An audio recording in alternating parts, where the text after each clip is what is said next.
अस्सलाम वालेकुम, मैं हूं जहांगीर बाबर और मेरे साथ मौजूद हैं हमारे दो सुपरस्टार्स सलमान भाई और सहाल भाई और हमारे साथ हमारे दूसरे बड़े वाले सुपरस्टार यासिर भाई आजकल बड़ी फॉर्म में हैं। ये हमारे साथ मौजूद हैं क्योंकि सहाल भाई तो हमें स्पेसेस में बिल्कुल टाइम नहीं दे रहे, सिर्फ वीडियोस में ये नजर आना चाहते हैं। आज ये इनके ऊपर एतराज उठा था हमारी स्पेस में, इसलिए मैंने भी उठा दिया है। आज हम बात करने वाले हैं पाकिस्तान सुपर लीग सीजन 8 के रिप्लेसमेंट ड्राफ्ट के ऊपर, जो कि आज कंप्लीट हो चुका है। टीमों ने अपने अपने रिप्लेसमेंट भी कर ली हैं जो प्लेयर अवेलेबल नहीं थे, और साथ में सप्लीमेंट्री की जो पीसीबी ने दो एक्स्ट्रा पिक्स अलाउ की थी टीम्स को, वो भी टीमों ने कर ली हैं। तो इन सप्लीमेंट्री पिक्स को और रिप्लेसमेंट्स को नजर में रखते हुए हम अब बात करेंगे इनके ऊपर और बताएंगे आपको कि किस टीम ने अच्छी पिक की है, किसने बुरी की है, किसको क्या बेहतर करना चाहिए था। तो ओवर टू यू यासिर भाई। जी, अस्सलाम वालेकुम जहांगीर भाई और सलमान भाई, hope you guys are well. तो काफ़ी इंटरेस्टिंग कुछ पिक्स आए हैं, तो उसके ऊपर ही सैल भाई से स्टार्ट करते हैं। उनके फेवरेट प्लेयर हारिस सुहेल को जल्मी ने पिक किया है सप्लीमेंट्री कैटेगरी में। तो कैसा फील कर रहे हैं आप सैल भाई, स्पेशली आफ्टर हिज कमबैक इन पाकिस्तान नेशनल साइड आल्सो? अस्सलाम वालेकुम बहुत आप सबको और सारे व्यूअर्स को भी। Yes, Haris Sohail, I always like the guy, as you guys know, he is very talented and उसके पास जो है वो one of the very few people in Pakistan जिसके पास दोनों गेम्स हैं। He can also consolidate and he can also hit, जिस तरीके से हमने इवन दो छोटे सैंपल साइज में देखा था। लेकिन सबसे बड़ा जो क्वेश्चन मार्क हारिस पे हमेशा रहेगा वो उनकी फिटनेस पे रहेगा, कि अगर वो फिट हो सकते हैं तो फिर वो जो है वो इस फॉर्मेट में भी एक्सेल कर सकते हैं मेरे ओपिनियन के हिसाब से, क्योंकि वो जो है वो स्पिनर्स पे भी अच्छा खेलते हैं और पेस बॉलिंग पे भी वो काफ़ी कंफर्टेबल नजर आते हैं नॉर्मली। तो yes, I think it's a very good pick, even though you know one can argue के पेशावर जल्मी के पास जो है वो मिडिल ऑर्डर काफ़ी स्ट्रांग है। और जिस तरीके से हमने ये स्क्वाड में भी देखा है कि they have people like Tom collar, Cadmore और रोबमन पावल, एंड ऑब्वियसली राजापक्सा, जिससे हम अच्छी तरह वाकिफ हो चुके हैं एशिया कप के बाद। तो वो भी हैं और इसके अलावा और भी दूसरे एक दो अच्छे प्लेयर्स हैं, नीशम हैं। लेकिन हारिस सोहेल ऑब्वियसली पाकिस्तानी प्लेयर है, लोकल प्लेयर है, so is a good bench guy. और इफ नीडेड, अगर कोई इंटरनेशनल प्लेयर अवेलेबल नहीं होता है या कोई इंजर्ड हो जाता है तो उसकी जो है वो रिप्लेसमेंट के हिसाब से I think it's a very solid pick. जी, नेक्स्ट पिक जो सप्लीमेंट्री थर्ड सप्लीमेंट्री पिक की है लाहौर कलंदर्स ने, वो है एहसन भट्टी। अगेन एहसन भट्टी के बारे में इतनी ज़्यादा इन्फॉर्मेशन नहीं है, लेकिन ये कलंदर हाई परफॉर्मेंस सेंटर से इनको उठाया गया है। 22 ईयर्स के यंग लेफ्ट हैंड बैटर है और अभी तक काफ़ी प्रॉमिसिंग लग रहा है उनका करियर जो है इनिशियल स्टेजेस के ऊपर। तो होपफुली बेस्ट फॉर एहसन भट्टी। और मे बी कलंदर्स जो हैं उनको एज अ बैकअप के तौर पे यूज़ करें जब भी उनको ज़रूरत होगी उनकी। नेक्स्ट हम टॉम करन के पास चले जाते हैं, इस्लामाबाद यूनाइटेड के पिक। जहांगीर भाई से फीडबैक लेते हैं टॉम करन के बारे में। जी जहांगीर भाई। सॉरी गाइस, मैं ड्रॉप आउट हो गया था, I don't know what happened there. चलिए आगे वापस। किसकी बात कर रहे थे? सॉरी, आप रिपीट कर सकते हैं प्लीज? जी जहांगीर भाई टॉम करन की बात कर रहा था कि आप उस पर बताएं टॉम करन की पिक इस्लामाबाद यूनाइटेड के लिए, how do you see that? नहीं, बिल्कुल सही। Tom Curran is a quality player. देखें, कुछ लोगों को पसंद वो नहीं है, लेकिन टॉम करन इंग्लैंड के लिए इंटरनेशनल क्रिकेट खेल चुके हैं, डिफरेंट लीग में भी खेलते हैं। He is not to be ideal for death overs, लेकिन कई बार डेथ ओवर्स में उनकी पिटाई हो जाती है। लेकिन अगेन, इस्लामाबाद यूनाइटेड का जो ओरिजिनल स्क्वाड था जिसके ऊपर हमने बात भी की थी, उसको नजर में रखते हुए अगर देखा जाए तो ये पिक सही है, क्योंकि अगर आप लोगों ने हमारी वीडियो देखी होगी पहले वाली, जिसमें हमने इस्लामाबाद यूनाइटेड के ऊपर बात की थी, तो यही हमने कहा था कि उनको बॉलिंग अपनी बेहतर करनी है। तो ये बॉलिंग को बेहतर करने में ही उन्होंने सैम करन की जो पिक है वो की है। तो आई don't think anything wrong in that. I know कई बार वो एक्सपेंसिव साबित हो जाते हैं डेथ ओवर में, लेकिन पाकिस्तान सुपर लीग में जो स्टैंडर्ड रहते हैं बैटिंग के, उसमें मुझे लगता है कि Sam Curran will be very effective. जी वेरी वेल सेड। और नेक्स्ट जो है नंबर 4 पे कराची की पिक है Ben Cutting. How do you see that Jahangir भाई? आप इसी पे बात करें बेन कटिंग के ऊपर। पहले भी वो खेल चुके हैं पीएसएल के अंदर, तो how do you see him fitting in the Karachi squad? जी बिल्कुल यार, देखें, it make sense for me कि कराची ने एक ऑलराउंडर पिक किया है, क्योंकि उनके पास ऐसा ऑलराउंडर नहीं था। They only had one finisher, और वो है मैथ्यू वेड। लेकिन एक और उनका ऐसा फिनिशर चाहिए था जो जो साथ में बॉलिंग भी कर सकता हो, और वो एक ऑल राउंड कैटेगरी में एक ऐसा प्लेयर चाहिए था जो पावर हिटिंग करता हो। तो पीएसएल के नंबर्स उनके बड़े अच्छे हैं, हाई स्ट्राइक रेट के ऊपर वो खेलते हैं, काफी ज्यादा छक्के भी वो लगा चुके हैं, डिफरेंट फ्रेंचाइजर से पहले खेल चुके हैं, जर्मी के लिए भी, कोयटा के लिए भी। तो जिस रोल के लिए इन्होंने पिक किया है ना, उसके लिए अराउंड द वर्ल्ड अगर आप प्लेयर्स देखें ना, तो आपको बहुत कम ऑप्शंस मिलेंगे, क्योंकि एक प्रीटोरियस थे, उसको कोयटा वालों ने हटाया, उसके ऊपर भी हम ऑब्वियसली हमने बाद में बात करनी है। तो ban cutting bye one get one free भी होने वाला है, तो उस सेंस में भी एक अच्छी पिक है। और उनकी क्रेडेंशियल्स एज ए प्लेयर देखा जाए तो आई रियली लाइक द गाय। आप लोग को याद होगा सुहेल तनवीर के साथ जो उन्होंने किया था पाकिस्तान सुपर लीग में ही, तो एक 6 हिटिंग एबिलिटी वाला नंबर 7 के ऊपर स्पेशली कराची में एक प्लेयर की कमी नजर आ रही थी, और उस कमी को पूरा करने के लिए Ben Cutting could be an ideal player. जी, वो तो आपने सही बात बोली है, buy one get one free वाली जो है, तो वो तो आई होपफुली पूरा पाकिस्तान एंजॉय करेगा। बाकी 5th नंबर पे जो कैस अहमद हैं, कोयटा ग्लैडिएटर्स की पिक है, again promising Afghan leg spinner from Afghanistan. Decent है उनका रैकेट, कोई बहुत ज़्यादा इतनी इंप्रेसिव परफॉर्मेंसेज नहीं है। इस दफ़ा वो बिग बैश भी नहीं खेले, लेकिन पास के अंदर वो रेगुलर रहे हैं टीम के साथ। तो आई थिंक कोयटा ग्लैडिएटर्स जो है उनको एज अ बैकअप में पिक किया है उन्होंने उनको। लेट्स सी कि उनका ये सीज़न कैसा रहता है। नेक्स्ट हम मुल्तान। एक चीज मैं छोटी सी ऐड कर दूं इसके ऊपर।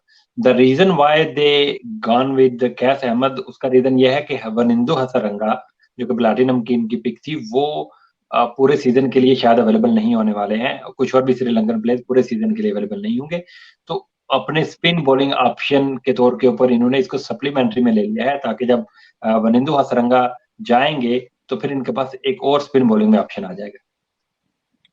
जी, वेरी वेल सेड जहांगीर भाई। तो सप्लीमेंट्री 3 की फाइनल पिक जो है Kieron Pollard for Multan Sultan. जी सैल भाई, power house Kieron Pollard is back in PSL, how do you see this? या आई थिंक अगर किसी ने देखा हो, मैं भी ट्विटर पे मैंने देखा था आज, कैरन पोलार्ड ने बहुत ही आउटस्टैंडिंग एक कैच लिया था। तो you know he is like you said, he is a power house.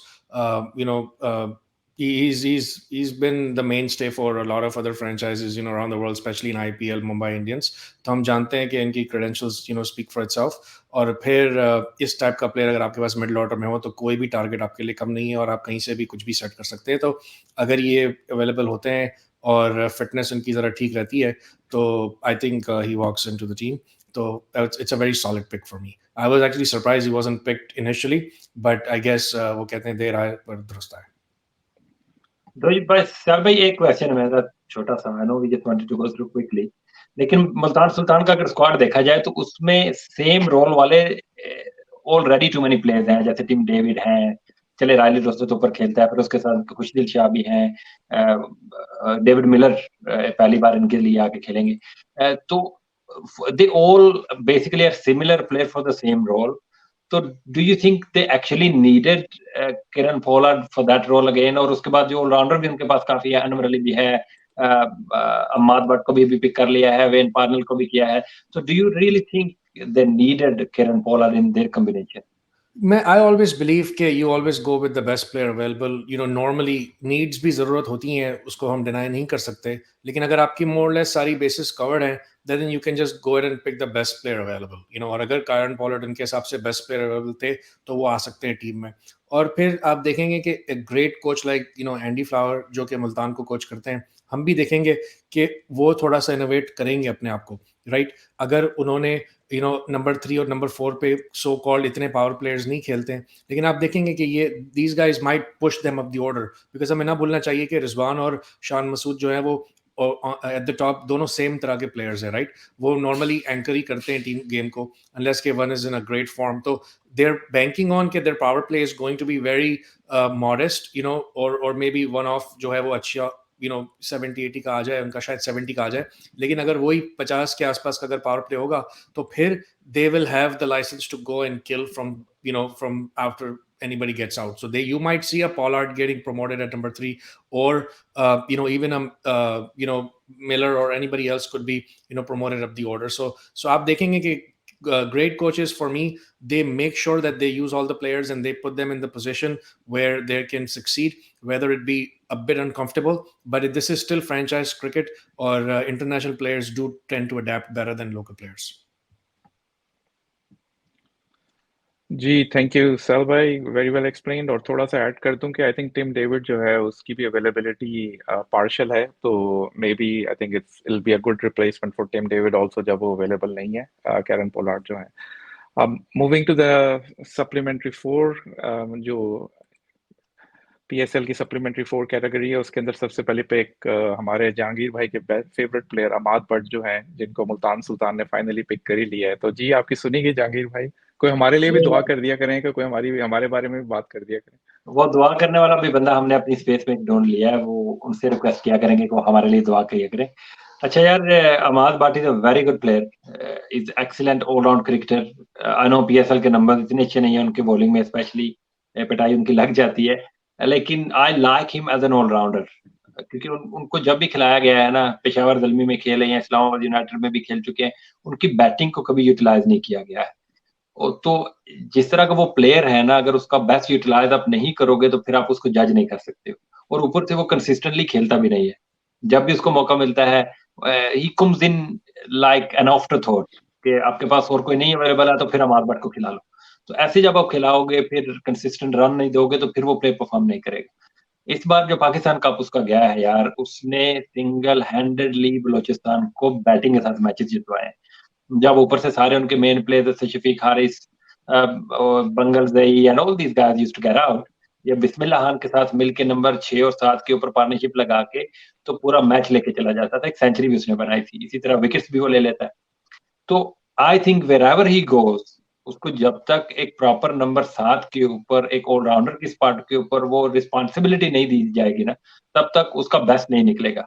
और ही is one of those cricketer जो के 3D प्लेयर जिसको हम बोलते हैं, कि फील्डर बड़ा ही शानदार है, जहां मर्जी उसको खड़ा कर दे, बाउंड्री का अच्छा राइडर है, कैच नहीं छोड़ता है, बॉलिंग भी करता है, बैटिंग भी करता है, तो इससे बेहतर T20 फॉर्मेट में आपको प्लेयर नहीं मिल सकता। लेकिन बात वही है, अभी अच्छी टीम में गया है, हालांकि उसके पास और भी ऑलराउंडर्स हैं, अगर इसका बेस्ट यूटिलाइज किया जाए तो ये तो पाकिस्तान के लिए भी मुझे ऐसा लगता है कि T20 क्रिकेट में एक अच्छा प्रोस्पेक्ट हो सकता है as an allrounder, not as a bowler. जी बिल्कुल, अमाद भट्ट बहुत अंडररेटेड क्रिकेटर है। तो आगे मूव करते हैं कोयटा ग्लेडिएटर्स के एक और pick. I think the find of our test season, home season, जो कि डिजास्टर्स सीजन था, लेकिन south Shakeel batted really well during the whole test series against England first and then New Zealand. तो सैल भाई कैसे देखते हैं आप साउथ शकील जो है कोयटा, इसकी पिक कोयटा ग्लेडिएटर्स की? I think same thing, local player hai, obviously potential hai, not necessarily in the T20 format, but I would rather see him in ODI format. That's a different discussion for maybe another day. लेकिन solid pick, I think इनकी सारी bases covered थी, और फिर a solid good guy जो कि अभी काफ़ी अच्छी फॉर्म में है। और हमने देखा है कि अगर फॉर्म आपकी लगी हुई होती है तो फिर आप दूसरे फॉर्मेट में भी जो है वो सक्सेसफुल हो जाते हैं, गिवन कि आपको चांस मिलता रहे। तो आई don't think he'll start in the first 11 by any means, but I think a good backup guy, a bench guy जो कि प्रोफेशनल क्रिकेटर है, और he goes about his business like a true professional, and I like the kid. So yeah, everything to gain from for him actually. And I think sometimes teams also reward people who have done well in other formats to bring him in the dressing room.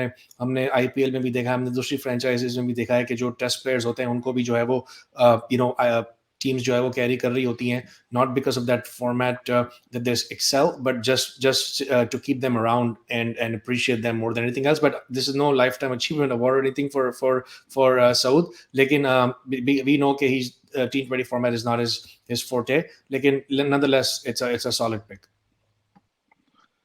Ji next जो supplementary draft के अंदर है, मूसा खान की pick है।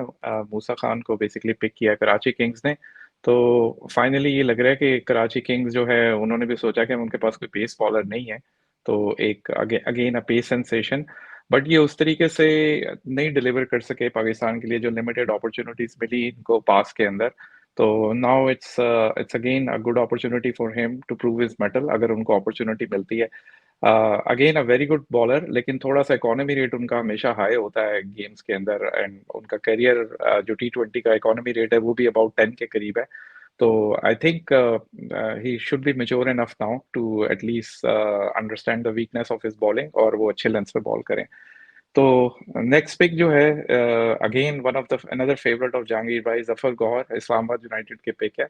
Again a very underrated all-rounder. Jahangir भाई आप क्या बोलना चाहेंगे उसके बारे में? जान छुड़ाने का अच्छा तरीका है यार। जफर गौहर हमेशा से इनकी टीम में आ जाते हैं, लेकिन बेचारे को गेम टाइम नहीं मिल पाता है कई बार। जो वही जो अमाद बात के लिए मैंने बात की है कि इस जफर गौहर को गेम ना मिलने का ये मतलब नहीं है कि वो बुरा प्लेयर। जब तक उसको गेम नहीं मिलेगी कंसिस्टेंट बेसिस के ऊपर। कई बार हम कहते हैं कि यार एक गेम उसको मिली थी, उसकी पिटाई लग गई थी, फिर बाहर बैठा दिया था। That is not how you जज ए प्लेयर। ये हर कोई हैदर अली नहीं होता जो आके, या मोहम्मद हारिस नहीं होता कि पहले ही गेम में आके अपना दिखा दे। कुछ प्लेयर्स को थोड़ा सा टाइम चाहिए होता है और कुछ स्ट्रेट वे आके परफॉर्म कर देते हैं। जफर गौहर की क्वालिटी में तो किसी को डाउट ही नहीं है, इज क्वालिटी प्लेयर। बैटिंग भी कर लेता है, फील्डर भी अच्छा है, लेफ्ट आर्म स्पिनर है ऑब्वियसली। लेकिन इस टीम में अगर स्क्वाड को हम देखें यार, तो इसमें कहाँ उसका मौका मिलने वाला है। ये जैसे हिस्टोरिकली वो बेंच के ऊपर बैठता है ना, इस बार भी वैसा ही होने वाला है। उसको बेंच के ऊपर ही बैठना पड़ेगा, क्योंकि उनके स्पिनर ऑप्शन आप देखें तो पहले तो उनका कैप्टन है शादाब खान, फिर उनके पास मोइन अली है। अगर ये दोनों खेलेंगे तो फिर तो कोई तीसरा स्पिनर खेल ही नहीं सकता। अगर मोइन अली नहीं खेलेंगे तो फिर मुबत्तर खान खेलेंगे, इज अनदर ऑफ स्पिनर। अगर वो भी नहीं खेलते हैं तो फिर इनके पास अबरार है। अब इतने ज्यादा स्पिन बॉलिंग ऑप्शन के होते हुए did they really need Zafar Gohar? I don't think they needed. इनसे बेहतर था कि शायद वो पेशावर ज़ल्मी वाले इसको पिक कर लेते, क्योंकि मुजीबुर रहमान की भी अवेलेबिलिटी का थोड़ा सा इशू है। तो शायद वो इसको अगर पिक कर ले तो वहां इसको गेम टाइम मिल सकता था, या किसी और टीम में इसी तरह के चले जाते जहां इनको गेम टाइम मिलता। हमारे फैंस के लिए भी ना यार, बड़ा इजीली हम जजमेंट पास कर देते हैं किसी प्लेयर को लेके कि यार बड़ा एवरेज है जी, एक गेम उधर मिली थी, एक उधर मिली थी, नहीं कुछ कर पाया था। लेकिन एज अ सेड अर्लियर, जब तक कंसिस्टेंट रन किसी भी प्लेयर को नहीं मिलेगा, अ, आपको वो नहीं बता सकता कि वो कितना अच्छा प्लेयर है या कितना बुरा प्लेयर। तो जब तक वो नहीं खेलेगा आप नहीं कह सकते हो। तो यहाँ भी मुझे नहीं लगता कि इनको जरूरत भी नहीं थी, और ऊपर से उसको गेम टाइम तो मिलने वाले नहीं है, बेचारा फिर हमेशा की तरह बेंच के ऊपर बैठेगा। जी वेरी वेल एक्सप्लेन्ड। अच्छा, तो अगली दो पिक। सप्लीमेंट्री। जी जी बिल्कुल, अगली दो पिक्स, एक लाहौर कलंदर और पेशावर ज़ल्मी की दो पिक्स हैं, उन्होंने नहीं की है, रिजर्व की है। इसका मतलब है कि वो इसके ऊपर बाद में कोई और प्लेयर ऐड कर सकते हैं। तो ये दो और प्लेयर पेशावर ज़ल्मी और एक लाहौर वाले ऐड कर सकते हैं। उन्होंने पिक कोई नहीं किया है किसी प्लेयर की अवेलेबिलिटी को लेके। वो देख रहे होंगे, या जिस राउंड के ऊपर हम अभी जा रहे हैं वो है रिप्लेसमेंट। तो इसमें से जो रिप्लेसमेंट उन्होंने की है, शायद उनमें से किसी प्लेयर को वहां पे ऐड कर लेंगे। तो that is the reason why they haven't added any player. तो देखते हैं कि किसको वो ऐड करते हैं। तो यासर भाई, ये रिप्लेसमेंट्स हैं कुछ, इसमें कुछ पार्शियल रिप्लेसमेंट्स हैं और कुछ फुल भी हैं। फुल तो दो रिप्लेसमेंट्स हैं। एक तो आदिल रशीद नहीं अवेलेबल होने वाले हैं, तो उसकी जगह के ऊपर वेन पार्नेल आ चुके हैं। और हैरी ब्रूक अवेलेबल नहीं होंगे, तो उनकी जगह के ऊपर शेन डैड्सवेल आ चुके हैं। तो ये तो मैंने बीच में से शुरू कर लिया, लेकिन ऊपर से शुरू करते हैं। राशिद खान की रिप्लेसमेंट पार्शियल होने वाली है, और ये है सैम बिलिंग्स। इसके ऊपर यार मैं जल्दी से I will go through these quickly with you guys. मुझे लगता है कि लाहौर कलंदर्स ने थोड़ा सा एक ट्रिक मिस किया है, कि उन्होंने एक तो राशिद की जगह के ऊपर सैम बिलिंग्स को लिया है, because they needed wicket keeper batsman. हालांकि राशिद थोड़ी सी गेम्स मिस करने वाला है, लेकिन if they needed A wicket keeper batsman in in the long run, फिर शायद सप्लीमेंट्री में लेना चाहिए था एक को। क्योंकि दूसरा इन्होंने जो लिया है वो है कुशाल मैंडिस को इन्होंने लिया है, किसी एक और प्लेयर की जगह के ऊपर, शायद हैरी ब्रूक की जगह के ऊपर लिया है। जॉर्डन कॉक्स की जगह पे लिया। जॉर्डन कॉक्स की जगह के ऊपर, बिल्कुल। तो जॉर्डन कॉक्स तो थोड़े अरसे के लिए अनअवेलेबल रहने वाला है, तो जब वो वापस आ जाएगा तो फिर ये क्या करेंगे? तो फिर शायद ये एक सप्लीमेंट्री की जो पिक इन्होंने रिजर्व रखी है ना, फिर इन दोनों में से जो इनको अच्छा प्लेयर लगा, जो फॉर्म में हुआ, शायद उसमें ये उसको रिटेन कर लेंगे। तो ऐसा है इनका लाहौर कलंदर का, तो ये सीन है। इसी के साथ रामन पावल वो भी पार्शली अवेलेबल नहीं होने वाले हैं, और उसकी जगह के ऊपर रिचर्ड ग्लीसन को ले लिया गया। यासर भाई, would you like to add something about Richard Gleeson here? जी रिचर्ड ग्लीसन की मैंने जो थोड़ी सी बॉलिंग देखी है, एक तो वो इंडिया की सीरीज थी इंग्लैंड के अंदर, तो इज अ टॉल बॉलर जो कि अच्छा बाउंस एक्सट्रैक्ट करता है, काफी लाइन लेंथ भी काफी अच्छी है, और पाकिस्तान के अगेंस्ट उसने 2 T20 खेले थे, तो डिसेंट परफॉर्मेंस थी उसकी। तो आई फील के जल्मी जो है, जिस तरह हम कह रहे थे कि जल्मी को थोड़ी सी सपोर्ट की जरूरत है बॉलिंग लाइन के अंदर, तो और स्पेशली अगर रॉबमैन पावल की जगह वो रिप्लेसमेंट कर रहे हैं, तो I think it's a good pick, क्योंकि ऑलरेडी पोलार्ड के आने से और बाकी पावर हिटर्स की वजह से उनकी टीम में ऑलरेडी पावर हिटिंग है, तो I think that's Richard Gleeson will provide them a good strength on the bowling side. जी बिल्कुल। ये अच्छा, अगला जी रहमानुल्लाह गुरबाज, वो भी पार्शली अवेलेबल नहीं होंगे क्योंकि अफगानिस्तान की कोई छोटी सी सीरीज आने वाली है पीएसएल के दौरान। अभी डेट्स उसकी क्या है हमें नहीं पता, जब पता चलेंगे तो आप लोग को बता देंगे। उसकी जगह के ऊपर गस एटकिंसन, अगर मैंने सही प्रोनाउंस किया है, तो इसके बारे में I know very limited. I think ये भी कोई इंग्लैंड के ही प्लेयर हैं, तो आजकल कहीं लीग्स वगैरह में खेल रहे हैं, तो event to be good player. Obviously I don't know about him, तो हम नहीं फजूल में ऐसे की बात करेंगे। जब खेलेगा तो पता चल जाएगा। जब भी ये फ्रेंचाइजी किसी अननोन प्लेयर को उठाती हैं तो ऐसे नहीं उठाती हैं, there must be something behind him जिसकी वजह से उसको उठाया गया है। अच्छा, आगे चलते हैं जी। आगे हैं हमारे एलेक्स हेल्स। अब एलेक्स हेल्स भी पार्शली अवेलेबल नहीं रहने वाले हैं क्योंकि इंग्लैंड की भी व्हाइट बॉल की सीरीज आने वाली है बांग्लादेश में ड्यूरिंग द पीएसएल। तो उसकी जगह के ऊपर टाइमल मिल्स को उठा लिया है इस्लामाबाद यूनाइटेड ने। अगेन सयाल भाई, वही जो हमने बात की थी इस्लामाबाद यूनाइटेड की वीडियो के ऊपर, कि बॉलिंग को स्ट्रेंथन इनको करना पड़ेगा, और ऐसा ही किया है, चाहे टॉम करन की शक्ल में हो, और अब यहाँ पे अगर आप देखें जफर गौहर भी बाद में ऐड किया है इन्होंने, और अब यहाँ पे इन्होंने टाइमल मिल्स को भी ऐड कर लिया है। तो how do you see this pick? या आई थिंक हमने बात की थी कराची को, तो कुछ भी मिले तो वो, एक्सक्यूज मी, कौन सी टीम थी? I am so sorry. Islamabad United. Islamabad United. Sorry, I was going bring blank. तो आई थिंक हमने बात की थी कि उन्हें बॉलिंग की सख्त ज़रूरत है, तो you know you can not know strength and numbers की जो बात होती है, उस लिहाज से अगर हमने देखा हो तो ये एक प्रूवन प्लेयर है फ्रेंचाइज के, टिम्बल मिल्स। ऑब्वियसली इन्होंने all around the world perform किया है, इंग्लैंड की टीम में भी ये इन एंड आउट रहे हैं, तो obviously it's a very solid pick, और somebody that could really be used। जिस तरीके से आपने कहा कि रॉबर्ट पावल की जगह पे एक उनके पास पावर रेटिंग अच्छी है तो ग्लीसन को ऐड कर दिया, इसी तरीके से they have the top order players Islamabad United, but obviously they needed a bowler, so I think it's a solid pick. Absolutely. अच्छा, अगली पिक जो है ना हमारी, वो दो रिजर्व कर ली गई हैं। एक Fazal Haq Farooqi, as I said earlier, के अफगानिस्तान की सीरीज है, तो उसकी पिक को इस्लामाबाद यूनाइटेड ने रिजर्व किया है। कोई और प्लेयर शायद इसमें ऐड कर लेंगे बाद में। और एक मुजीबुर रहमान, जैसे मैं पहले कह रहा था ना कि शायद जफर गौहर अगर इस्लामाबाद यूनाइटेड की जगह के ऊपर पेशावर ज़ल्मी में आ जाते ना, तो मुजीब की जगह के ऊपर वो खेल सकते थे, लेकिन इस पिक को भी उन्होंने रिजर्व किया है। तो अगली पिक है जो, वो है नवीनुल हक की जगह के ऊपर नुवान तुषारा को पिक किया है कोयटा ग्लैडिएटर्स ने। तो यासर भाई हमें थोड़ा सा बताएंगे जल्दी से कि नुवान तुषारा कौन है और कैसे आ गए हैं जी ये कोयटा ग्लैडिएटर में?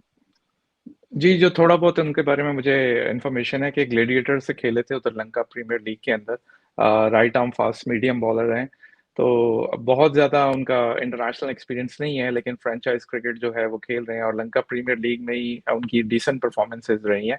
तो आई थिंक डेफिनेटली समबडी जो कि न्यू है इस सर्किट के अंदर, but has a good opportunity to basically shine. और ऊपर से ये गॉल ग्लैडिएटर के लिए खेलते हैं, तो वो ग्लैडिएटर की वो भी टीम है, तो शायद क्योंकि वहां भी नहीं की टीम में खेलते हैं, तो इधर भी उसको लेके आ गए।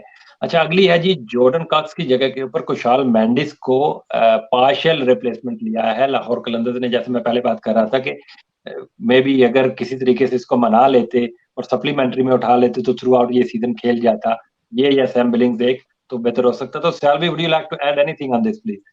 या I think I am a big fan of Mendis. हमने देखा है कि उन्होंने एशिया कप के अंदर भी सिंगल हैंडेडली मैचेस जिताए थे, फ्रॉम द टॉप ऑर्डर पे बैटिंग करके, और विकेट कीपिंग भी करते हैं। तो yeah I agree with you कि अगर किसी तरीके से लाहौर इसको पहले उठा लेता तो फिर I think I would go on as far as to say कि हैरी ब्रुक जो है वो he can fill his shoes actually. He's that good of a player.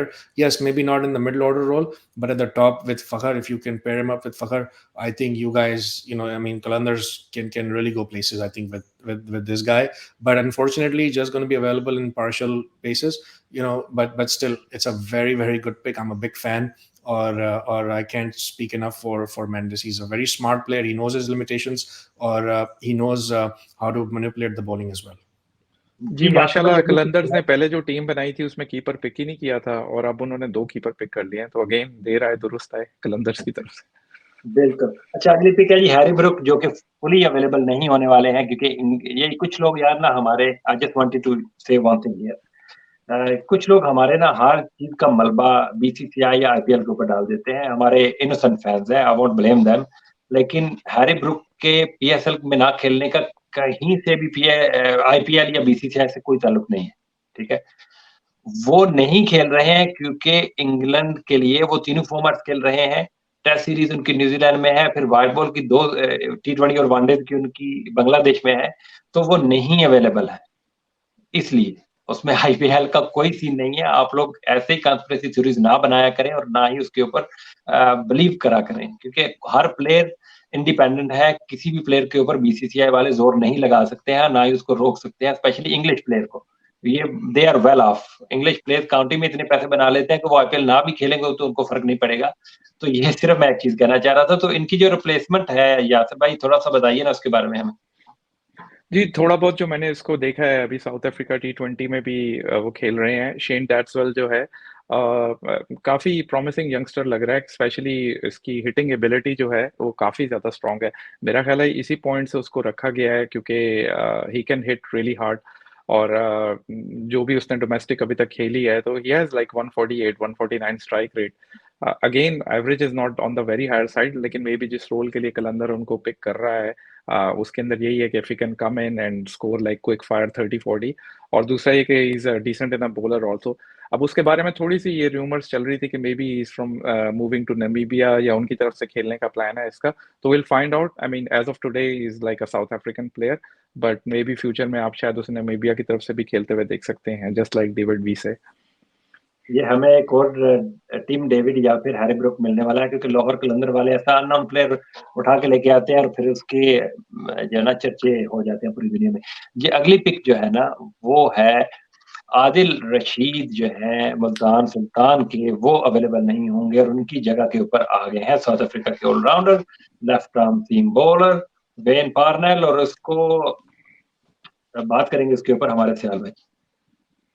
I think जिस तरह मैंने पहले भी कहा कि टी20 cricket is all about how what can you do, what more can you do, ठीक है ना। हमने देखा है कि he is not the same bowler as he was 6-7 years ago, but South Africa ने उन्हें इंटरनेशनल में भी चांस दिया है, उन्होंने नया बॉल भी स्विंग किया because he is one guy that has the ability to bring the ball back in, ठीक है ना। और हमने देखा है कि सब कॉन्टिनेंट में जब पिचेस होती हैं इतनी फ्लैट होती हैं कि आपको नए बॉल से जो है you have to make it count. So if he is picked then as a foreigner, तो I think he can do the job with the new ball, initially bring the ball back into the right hander, or फिर he can bat a bit too, right? He's a really a three-dimensional player. तो इस तरह के players you can never go wrong with them, or very smart campaigner. He's been around the block for a long time, और फिर he knows his limitations. He's not quick anymore like he used to.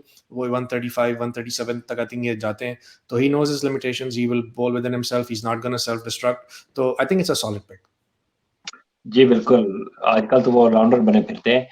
अच्छा जी, अगली जो pick है ना, that's another big one, क्योंकि David Miller partially available नहीं होंगे फॉर मुल्तान सुल्तान। तो उसकी जगह के ऊपर यासर भाई आपका कुछ रिसर्च है थोड़ा सा, क्योंकि मैं तो नहीं जानता इज़हारुल हक नवीद के बारे में, तो आप जल्दी से प्लीज उसके बारे में बता दीजिए। जी, ये यंग अफगान लेग स्पिनर हैं और अभी ये बिग बैश खेल रहे हैं सिडनी सिक्सर्स की तरफ से। तो again very early in his career. अभी तक ठीक है, एवरेज मुझे बॉलर लग रहे हैं, कोई बहुत ज़्यादा इंप्रेसिव नहीं है, लेकिन he has some decent performances in Big Bash. Interesting take है कि उन्होंने मिलर की जगह एक लेग स्पिनर रखा है, तो I think probably something they are thinking कि उसको किस तरह उसको एडजस्ट करना है, या maybe is more of a backup at this point. But again very early in his career, and let's see how he'll perform if we get an opportunity. I think वो इसलिए लिया है इन्होंने इसकी जगह के ऊपर कि आदिल राशिद नहीं है ना, तो शायद उनको ये पास एक और ऑप्शन आ जाएगा कि इसकी जगह पर इसको खिला लेंगे। Right, the next one is Wanindu Hasaranga, जो कि पार्शली अवेलेबल नहीं होंगे, लेकिन एज सेड अर्लियर कि वो रिजर्व इन्होंने किया है, उसके ऊपर इन्होंने रिप्लेसमेंट कुछ नहीं ली है, तो शायद ये बाद में इसके ऊपर रिप्लेसमेंट ले सकते हैं। अगली पिक है जी, that's my favourite one, I would like to talk about this actually. Odean Smith, जिसको मैं बिल्कुल भी रेट नहीं करता हूँ एज ए प्लेयर, और उसकी जगह पे प्रिटोरियस को ले लिया है कोटा ग्लैडिएटर ने। कोटा ग्लैडिएटर की इस बार की जो टीम है ना, कोई तो प्लेयर है जिसको आप रेट नहीं करते हैं, ये दैट्स गुड टू नो। मैं बहुत कम लोग हैं जिनको रेट नहीं करता। तो देखें ओडियन स्मिथ, यार पता नहीं क्यों हर एक वेस्ट इंडियन प्लेयर का हवासा बन जाता है, मुझे तो कहीं से भी एक्साइट नहीं करते हैं। बॉलिंग करते हैं तो इतनी पिटाई लगती है, वो बैटिंग में भी इनको ऑलराउंडर माना जाता है कि ये नेक्स्ट एंड्रे रसल बनने वाले हैं, लेकिन आई डोंट सी दैट। तो Pretorius is a very good player actually, IPL में भी खेलते हैं, साउथ अफ्रीका के फॉर्मर ऑलराउंडर अभी तो बन चुके हैं, क्योंकि कुछ खबरें ऐसी हैं कि उन्होंने शायद इंटरनेशनल क्रिकेट से रिटायरमेंट फिलहाल ले ली है, तो वो फुली भी अवेलेबल हो सकते हैं लीग्स के लिए। तो ये एक हार्ड पिक होने वाली थी इस ड्राफ्ट में, क्योंकि पहले बात हो रही थी हमारी स्पेसेस वगैरह में, क्योंकि ये अब फुली अवेलेबल है तो इनकी तरफ टीमें जाएंगी। तो मैं तो ये चाहता हूँ for Quetta fans and for Quetta team के ओडियन स्मिथ वापस ना आए और ये पूरा सीजन खेल जाए, तो इनका ज्यादा फायदा उनको हो सकता है, क्योंकि he is much more better all-rounder than Odean Smith. तो मैं बड़ी खुशी हुई है मुझे, एक तो साउथ अफ्रीकन एक और प्लेयर आ गया है और ऊपर से क्वालिटी का ऑलराउंडर आया है, कि जिसने डिफरेंट लीग्स में साउथ अफ्रीका के लिए भी अच्छा परफॉर्म कर रखा है, और उसकी बॉलिंग ज्यादा बेहतर है। ओडियन स्मिथ की बॉलिंग में तो ऐसी पिटाई लगनी थी कि कोयटा के सरफराज ने तो फिर अपने लंग्स ही बाहर निकालते रह जाना था, लेकिन Pretorius will give him that control which Sarfaraz needs at times. So really is a good pick. अच्छा जी, जेसन लेकिन रॉयल। आप क्यों उसके रोजगार के पीछे पड़ गए हैं, ओडियन स्मिथ के बेचारे यार के? मैं जितना मर्जी पीछे पड़ जाऊं ना, वेस्ट इंडियन प्लेयर का रास्ता कोई नहीं रोक सकता, उनको लीग वाले उठा ही लेते हैं, चाहे वो क्लब क्रिकेटर हो। अच्छा यार, ये अगले हैं जी हमारे जेसन रॉय, जो कि हॉरिबली आउट ऑफ फॉर्म है, और उनकी जगह के ऊपर विल जैक्स को पिक कर लिया है, दैट इज अगेन पार्शियली। तो इसके बारे में क्या कहेंगे सियाल भाई, बताइए जरा। विल जैक्स आए थे हमारे अगेंस्ट, टेस्ट मैचेस भी खेले हैं, is another quality English opener basically. Test matches में तो नीचे खेले थे, लेकिन सरी के लिए ओपन करते हैं, और एक छुरा सा प्लेयर जिसको बोलते हैं ना, जैसे इनके ओपनर्स हैं सारे, ये आते हैं और आके ताबड़तोड़ बैटिंग करते हैं, ये भी वैसा ही, और साथ में ऑफ स्पिन बॉलिंग भी करता है। As I said earlier, Jason Roy is not in good form, so maybe he can be an ideal opener for them. Yeah, I think, look, normally English players are very smart. They know how to play the game. उन्हें पता है कि अगर उन्हें कोई role दिया जाता है, चाहे वो अटैक का हो या फिर एंकर रोल का हो, तो वो अच्छी तरह करते हैं। मोस्टली अटैक का ही रोल उनको मिलता है, जिस तरीके से the brand of cricket they play all across the all three format, जिस हमने टेस्ट मैचेस में भी देखा। तो या यू वेरी वेल सेड कि he is a very good player at the top. और फिर as I said earlier, if you can do more, जिस तरीके से मोइन अली भी हैं, obviously is not in Moeen Ali's class just yet, लेकिन इस तरीके का कोई बॉलर हो, आई मीन बैटर हो, जो कि आपको एक दो ओवर भी दे दे, तो it's always a good thing to you can never go wrong with those kind of players. और फिर अगर वो थोड़ा बैटिंग में ऑफ कलर नजर आएंगे, तो शायद बॉलिंग से पूरा कर दें, और वाइस वर्सा। तो yeah I think it's a solid pick, और these guys know what they are doing. बहुत से लोग शायद विल जैक्स को मुल्तान टेस्ट की वजह से जानते हैं, जिसमें उन्होंने 6 विकेट्स लिए थे, बट अगेन एज साल भाई said, is a very very aggressive opener in टी20 cricket. Oh yeah, absolutely right. अगली दो पिक जो है ना, वो रिजर्व है, दोनों ही मुल्तान सुल्तान की हैं। एक अकील हुसैन, जो कि पार्शली अवेलेबल नहीं होंगे, इनके ऊपर उन्होंने कोई प्लेयर नहीं लिया है, और एक टिम डेविड, एक सेंसेशन जो है पीएसएल के, वो भी पार्शली अवेलेबल नहीं होंगे, तो उसके ऊपर भी इन्होंने कोई प्लेयर नहीं लिया है। अभी हमारे सियाल भाई की टीम है आगे, कराची किंग्स, और कराची किंग्स ने जी तबरेज शम्सी की जगह के ऊपर फैसल अकरम, लाइक टू लाइक, वो भी लेफ्ट आर्म चाइनामैन बॉलर है पाकिस्तान का, is only young, I think 16-17 year old, पहले भी इनकी टीम का हिस्सा रह चुका है, शायद कुछ गेम नहीं मिले थे। I'm not saying he's as good as Tabrez Shamsi, लेकिन वो चाइनामैन एक ही पाकिस्तान में बॉलर है, तो वो ये है। तो आई थिंक उन्होंने कहीं तो थोड़ी सी सेंस बनती हुई नजर आई है कि लाइक टू लाइक रिप्लेसमेंट इन्होंने लिया है। बाय द वे, आज कराची का अच्छा दिन था यार, I quite like their picks today. एक तो पहले बेन कटिंग, एक्चुअली जो प्लेयर जिस रोल के लिए उनको चाहिए था ना, वो उन्होंने लिया है, और साथ में Musa Khan. I know Musa expensive रहता है, लेकिन उनके पास पेस की कमी थी, उनके पास डिबली डाबली बॉलर तो थे, बारिंग मोहम्मद आमिर, लेकिन अब Musa Khan with his extra pace, अगर वो वसीम अकरम के अंडर काम करेंगे, तो शायद अपनी बॉलिंग को और ज्यादा इंप्रूव कर सकते हैं। तो Karachi actually had some smart picks today, so that is one of those. तो जहांगीर भाई, ये फैसल अकरम भी जूता उतार के सेलिब्रेट करता है तबरेज शम्सी की तरह, या अभी नहीं? शायद उससे सीख लेंगे, और साथ में अगर इमरान ताहिर और तबरेज शम्सी के साथ यार ये रहेगा ना, तो इसको बड़ा हाईली रेट किया जाता है पाकिस्तान में, अमंग्स दो यंग प्लेयर्स जो कि आगे आ रहे हैं पाकिस्तान के लिए खेलेंगे।